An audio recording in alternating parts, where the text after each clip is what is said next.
La tortue luth en Guyane a vu le nombre de pontes diminuer de plus de 80% en 10 ans. Donc c'est un vrai phénomène très inquiétant.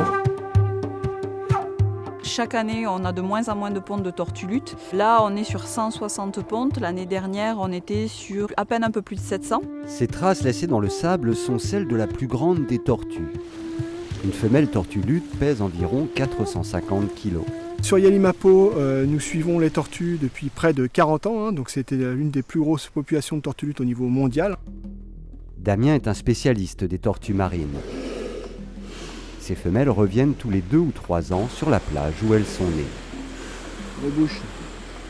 3500, fin de la ponte. Après avoir pondu plusieurs fois une centaine d'œufs, les femelles quittent la Guyane pour une longue migration vers le nord.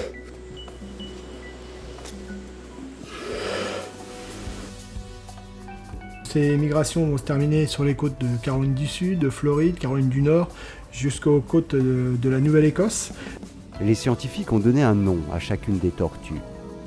Une d'entre elles, Lucie, s'est dirigée vers l'Europe. Concernant Lucie, elle a parcouru près de 7000 km jusqu'aux côtes de Vendée, où beaucoup de tortues luth sont observées par les pêcheurs. Ensuite, cette tortue est repartie plein sud pour reprendre un cycle vers le nord. Après, nous n'avons plus eu de données et il se peut que dans cette zone, justement, on sait qu'il y a énormément de surpêche. Donc, elle a peut-être terminé sa vie dans les filets de pêche. Parmi toutes les tortues marines que j'ai équipées de balises Argos ces 10 dernières années, j'en ai entre 10 et 30% selon l'espèce qui ont fini capturées accidentellement dans les filets. Les filets de pêche peuvent être des pièges mortels pour les tortues.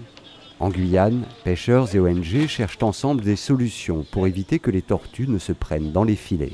Un des tests qu'on va mener cible à laisser de la place au-dessus du filet pour que les espèces de tortues puissent passer au-dessus, tout en maintenant les captures de poissons dans le bas du filet. Ici en Guyane, c'est intéressant puisque depuis plus de 10 ans, il y a plutôt une coopération de la part du secteur de la pêche vis-à-vis des questions environnementales. Une nouvelle initiative concerne la tortue olivâtre. Avec moins de 50 kg, c'est la plus petite des tortues marines. La particularité des tortues olivâtres, c'est que ce sont des tortues qui pondent ce qu'on appelle un arribada, c'est-à-dire un groupe qui, avant sa ponte, va se regrouper en mer et puis monter en masse sur les plages. Au Costa Rica, c'est des milliers par nuit, on n'en est pas à ce stade-là, mais nous, c'est des centaines par nuit. On informe en fait du nombre de pontes de façon journalière pour que en fait, les pêcheurs essaient d'éviter le site de regroupement des tortues. Ça, c'est un travail avec le comité des pêches. C'est eux qui, sur la base du volontariat, travaillent en fait avec les pêcheurs pour qu'ils évitent ce site de regroupement. Il reste encore énormément à faire à l'échelle du plateau des Guyanes, notamment en termes de lutte contre la surpêche, contre la pêche illégale, qui sont vis-à-vis des tortues marines les vrais fléaux auxquels elles sont encore aujourd'hui confrontées. Venus des pays voisins, des pêcheurs pénètrent clandestinement dans les eaux territoriales françaises et mettent en péril la pêcherie locale et les tortues marines. Cette pêche illégale, elle est exécutée par des navires, de nombreux navires qui ont des très longs filets et qui pêchent toute l'année. On les voit depuis 20 ans et chez eux, il y a moins de poissons. Les dauphins sont en train de disparaître, les tortues sont en train de disparaître et du coup ils rapatrient leur effort chez nous où il reste du poisson. À Yalimapo, chaque matin, Ronald compte les nids des tortues. Il les garde de la réserve naturelle de la Mana. L'emplacement du nid est ici, là, et après elle est repartie ce matin au lever du jour. Les vers aiment bien mettre ses nids plutôt dans la végétation. Là c'est un nid de 2-3 jours qui est braconné. On voit les traces du braconnage. Tout ça, ce sont des coquilles de tortues vertes qu'ils ont braconnées. Au mois de janvier, je sais que sur les 50 pentes, il y a 25 nids braconnés. Ces tortues, pourtant, viennent de loin pour pondre ici et assurer la survie de leur espèce. Sur celle-ci, Damien a posé un biologueur qui lui permettra de savoir si cette femelle s'est nourrie entre 2 pontes. Cette tortue verte a effectué une longue migration à partir de la région du Ceará au Brésil.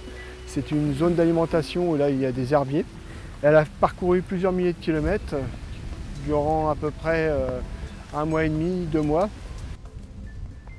Damien étudie également les tortues vertes en Martinique.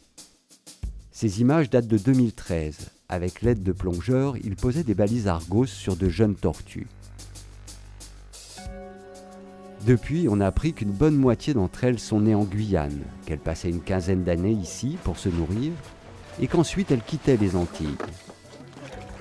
Celles nées en Guyane rejoignent alors la zone d'alimentation du Ceará, au Brésil, là où se trouvent leurs aînés.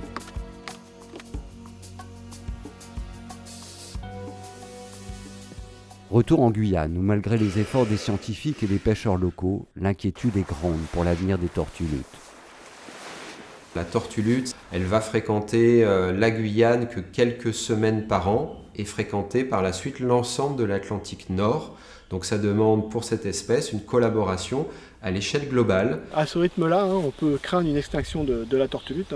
On le voit déjà au niveau d'Yalimapo. On était à 50 000 pontes dans les années 90, on est passé à moins de 200 pontes. Donc là, on est, c'est-à-dire 4 individus par nuit contre 500 à 1000 dans les années 90. Sur les plages de Cayenne, de petites tortues luttes émergent du sable. Un bien fragile espoir pour l'avenir de cette espèce. Quand on voit que les pêcheurs sont de plus en plus impliqués, les chalutiers crevettiers ont déjà changé des techniques de pêche en faveur de la protection des tortues marines. Maintenant, les fileyeurs côtiers sont de plus en plus intéressés pour tester des solutions. Quand on voit le nombre croissant de jeunes Guyanaises et de jeunes Guyanais qui nous contactent pour protéger les tortues marines, là c'est vraiment un très grand message d'espoir.